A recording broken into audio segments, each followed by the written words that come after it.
You do not think though, Keith, Brendan Rodgers will be furious at the second goal?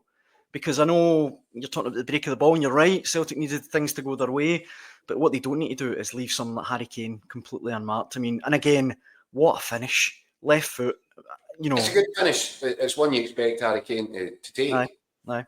Which is why you're absolutely right. Brendan Rodgers will be incandescent.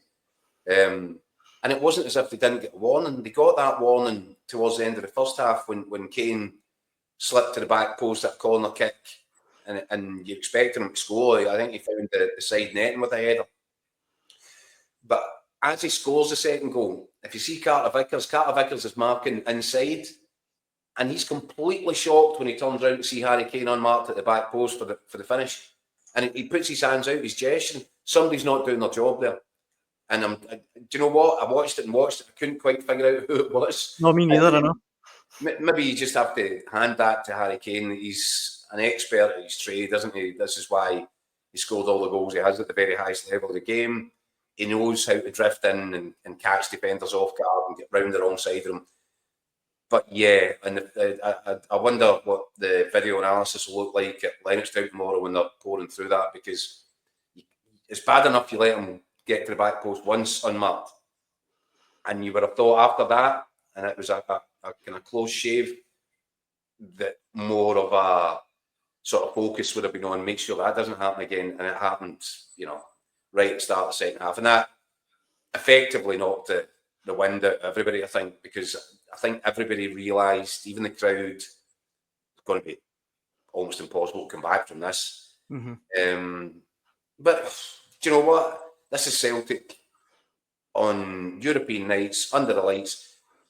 It would have been a surprise had there not been a moment in the match where the whole thing started to ignite and there was a fire under it. And it did come. It just came too late. Came too late in the game tonight. Mark Fairfield in the comments saying that it was Alistair Johnson that lost Kane, and he's saying that if it was Greg Taylor, he'd have been getting more hate. This one here from Jerry, though, Keith.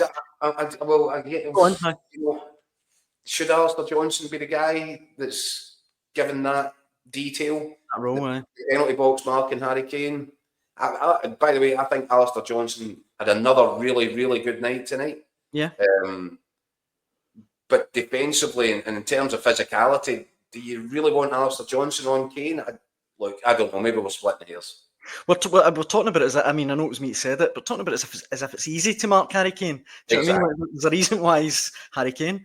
This one though, Jerry Celtic. Like an expert.